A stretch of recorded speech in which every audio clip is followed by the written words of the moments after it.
Four done. There we go. Good to go. I know I do that every single time we do this because there's a practice of live streaming to Facebook and then of course recording it for usage later. So it's always like you gotta kind of be like confirm. And you know what the funny thing is, you always have the live stream that will go first before the actual recording. So you have to get the update on one and then the update on the other. Yeah. Did you have a nice Thanksgiving? I did. That's good. Yours? I did. I'm ready for Halloween, as you can see with the orange, or maybe gonna black. Yeah. We should be wearing red and green because it's now Christmas. Well, no, as I was telling you today, there's plenty of times to celebrate Halloween at any point, and maybe we'll go for a hike after this, and hopefully we'll get you an orange shirt. That would probably be something that would be beneficial. For those of you who don't know us, and we are bantering back and forth, we are husband and wife team Ryan Bate and Danielle Bate. We are coaches of SC Boot Camp and Coaching for Women in Rhode Island and Empower 12 accountability and weight loss program, which we work with women from all over the world, all over the universe. I guess we could, right? Yeah. Well, we work all over the world. Yeah. So thank you for joining us on our coaching call, whether you're watching this live or listening to this, watching this on a replay. I always recommend that if it's not something you want to watch, you can always put this into your phone on a long drive or a short drive, similar to a podcast. So we're going to talk about something today that, kind of is a pet peeve of both of ours as coaches, but totally understand why. And we've probably been in the other side. Yeah, we certainly have as individuals. So you're meaning like in terms of just us going through that process as well. Yeah. So we can relate.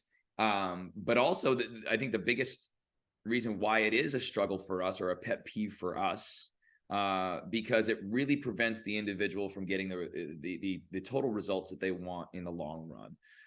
And the pet peeve really comes down to the pure fact of someone wanting to get an end result of a goal and not necessarily being totally open, whether they realize it or not, to new ideas or coaching to get them to that direction. And mainly the reason for this is what goal they have, they've been trying the same thing over and over and over and over again, expecting different results.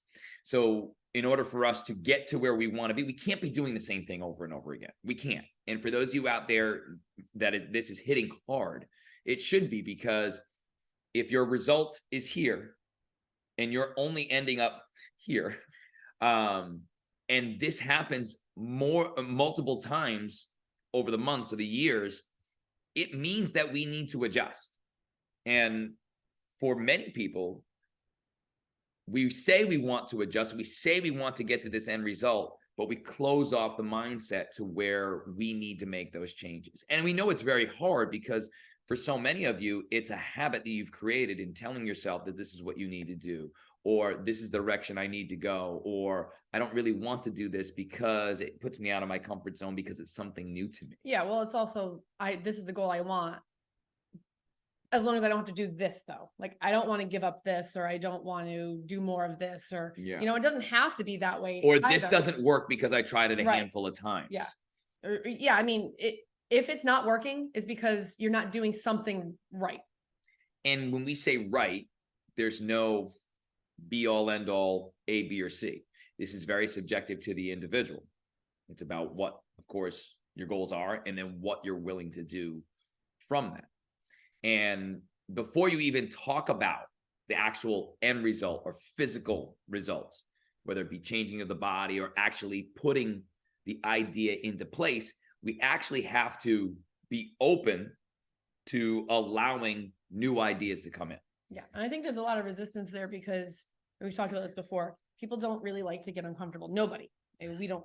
Right. Well, give them a little background as to the reason why. What, like, in terms of our bodies, we're built to our brain. It tries to keep us in a comfortable state, right? So that is the just doing the same old thing is more comfortable than making those changes to reach your goal. So getting uncomfortable is absolutely necessary for change. It's necessary. You have got to get uncomfortable. Yeah. So for those of you out there who are struggling through that, and we're not just talking physical discomfort. It's not like exercising harder, so now I'm super tired. We're not talking about that. discomfort is in terms of a change of your routine, possibly getting up at a certain time, going to bed at a certain time, planning ahead, sitting down to do that. Instead of binging 3 shows of, say, Suits on Netflix, you binge 1, skipping the nightly cocktail for something else instead. 2 days a week, nights a week, you know what I mean? 3 nights a week. Those are all things that make people uncomfortable because it's out of their normal routine. Yep. And it's going to be close to impossible to stay in your normal routine 100% and make the changes that you want to make.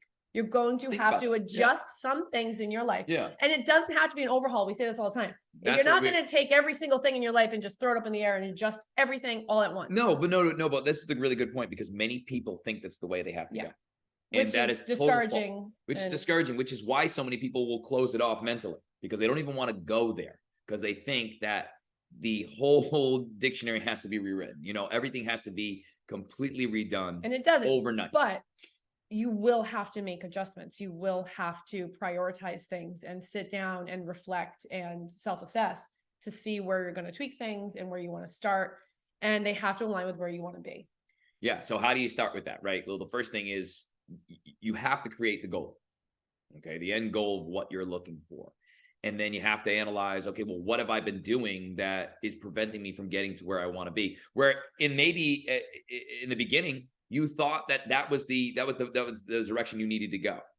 And for some reason, it's not getting you to where you want to be. So once you have that, then it's just recognizing that, hey, this shit ain't working for me. And if you don't know where you want to be, like, you're not going to just get in a car and just drive. And then you end up in this spot. You're like, I'm in the wrong spot. Well, you didn't have a plan of where you wanted to be. So how do you know you're in the wrong spot? There has to be a goal. We're giggling about this because it's something that we converse about as coaches together. And we talk about this, but this happens more often than not.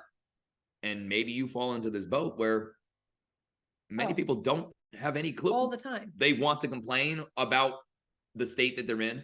They wish that they were doing A, B, and C, but they don't have any clarity specific to them as to what it is they want to do. Right there is your missing link. But before we even get to those things, we have to recognize that, there needs to be a change that has to take place. Because once you recognize that, then you're going to constantly start to be thinking of ways to improve upon that. But if you don't recognize that, there's going to be no need for that change. You're not going to be open mentally to saying, hey, I received new information or I received this guidance to get me to where I want to be. And so you have to recognize that there is, and I don't like to say a problem, maybe an obstacle, but you have to recognize that you need to make that adjustment. Before you even can get to it, you have to recognize that something needs to be done. There's an obstacle here, and I need to figure out how to get over it, around it, under it, however you want to go. And that requires you, listening to things like this and a light bulb going off, or it requires you to spending a little more reflection time on your own. And that process alone is uncomfortable. Yeah. So that's the thing. It's like there's so many steps and I always like to say, and we say hard is not bad and being uncomfortable is not bad. I think we automatically put those words into being bad. But it's not. Can we stop right there and just touch on that? Because I know we didn't necessarily want to talk about that per se, but you brought up a fantastic point. Like, that's got to stop, guys. And for so many of you out there, you don't even realize that what you're saying when it comes to, yeah, but that's hard, or yeah, but that's difficult. And the way you say it, yeah, but, and how it will prevent you from taking that step forward. Because many people look at hard or challenging as a negative thing. Can you imagine if you took every aspect of your life that was hard or challenging, you didn't look at it as a bad thing, like what you could actually accomplish? It's absolutely friggin' amazing. And it's something that we've been doing a lot of recently where we're like, oh yeah, I don't really want to do that. And why don't we want to do it? Well, it's because it's going to require more time or physical effort or more time spending, talking to someone that maybe we didn't really feel like doing or something along those lines. And what it'll make you do in the future if you're actually embracing that. You have no limits at that point, knowing that when you say to yourself, okay, just because it's hard, this is hard. Yep. I know it's going to be hard. I've prepared my mind and my mental state to be able to know that it's going to be hard. Okay, how do I deal with it? How do I learn from that? And then it's also hard on the other end. It's hard to be unhappy with your physical and health, your physical appearance and your health. That's hard too. Yep. So it's just a different hard. You're just choosing different hards. So that's a great point. And I know we've been using that a lot with our clients and bringing that up here. It is so important. Something that's challenging or difficult or hard, it is not bad. And in our society, the connotation usually leans towards that. And that is one of the worst things you can do, because it will prevent you from taking any sort of action. Because up here, again, remember, this will control all that physical part of things that you do. And I'm not talking about push-ups or jumping jacks. Like we're not even close to that. Physical meaning taking action into creating new habits or sustainable habits. And in this case, once you say it's hard and it's related to being a bad thing, you don't go there. And many of you won't. That's human nature. You do that every single day, thousands and thousands and thousands of times. It becomes ingrained into who you are. And we hear it all the time. And for many of you, and we've done it multiple times. And it is a habit. And it's like, it's in your brain for a split second, too hard, gone. Not going to. And you know what? A lot of people say these things without recognizing that they say them, and it comes out. But when it comes out, it just reinforces it here. And therefore you put up that wall to not take that step forward. So, and a lot of it is not having enough faith in ourselves about what we can accomplish, because we can accomplish so much more than. So no one likes to fail.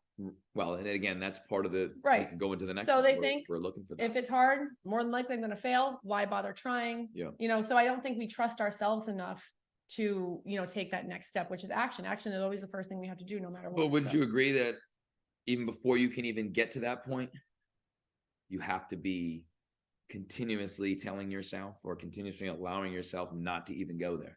Yeah. Because guess what? Whether you fail or not, you're not even going to give it effort if you're constantly thinking to yourself, this is hard. Mm-hmm. It's a bad thing. I'm not going to go there. So embrace the hard. Embrace the difficult. Embrace the obstacles. If you do that, think about how that changes your view. And for some of you, we know it's very, very, very difficult to understand or to even grasp at this moment. But just give some time to sit and actually let that stew for a little bit, and take it with small situations that maybe aren't super, super, super hard to do, but they make you uncomfortable a little bit. I don't know, talking to a family member on the phone that you really have no desire to talk to. Like, I know that sounds silly, but spending an extra 10 minutes talking to them when they're probably just complaining about their life, and you don't need that. But at the same time, you're doing something that's a little uncomfortable for you and might make you feel a little bit better. It's not that hard. Next time to talk to them, maybe you can have something more positive to gain out of it, right? Or to help them with. Simple things like, I was talking to a couple of people here today about, they tend to not eat a lot of foods in the morning. So instead of, because a lot of times when people don't do it for a long period of time, it's a habit that's created, and it's hard to actually start doing it, right? Yeah. So instead of saying, okay, well, I'm going to have 3 eggs, sausage, and 3 pancakes in the morning, because that's what most people think that they have to have, or something along those lines, like a full meal. No, eat something that you really enjoy little by little. Get this down for a few weeks. Then your body will get used to it. Then you can build on it more and more. But that's uncomfortable. I don't really eat in the morning because, well, I haven't been for the last 15 years. My body isn't used to that. So when I do eat something, I don't feel the same way. Oh, of course not. You're doing something new, but you have to gradually build it along in order to get that semblance of habit to be created for you, and get your body to come along with it. It's not just going to happen overnight when it comes to that thing. So, you have to assess that there's something that you want to make the change. And before you even can think about that change that you want to make, you have to be open to exploring some new things. And you have to be open to then, of course, taking those things, creating the action. And then, of course, consistency comes in with that, and making sure you're not just giving up because it didn't work once, twice, 3 times, or because it created an uncomfortable, challenging situation for you. It will get easier the more and more you do it. It will improve the more and more you do it. And then you'll find new hard things to do, so you can continue that growth. There's always growth. Yeah. So big question for you. Okay. If you're watching this, or if you're, watching this live or on replay, let us know one thing that you are going to assess and that you're going to essentially, how do I want to word this? Be open to adjusting or taking on a challenge or an obstacle that you normally deemed hard and wouldn't do because you found it as a bad thing, and how you can then work that out and put forth your effort. Yeah, to like we do it. say too, most people know what they need to do in a lot of cases. It's just actually getting it done. Yeah, but it starts Being with open to it. being open to it. Being open to it. Thank you very, very much for watching or listening here today. And we'll be back on coaching calls very, very soon next week. Take care. Have a good day.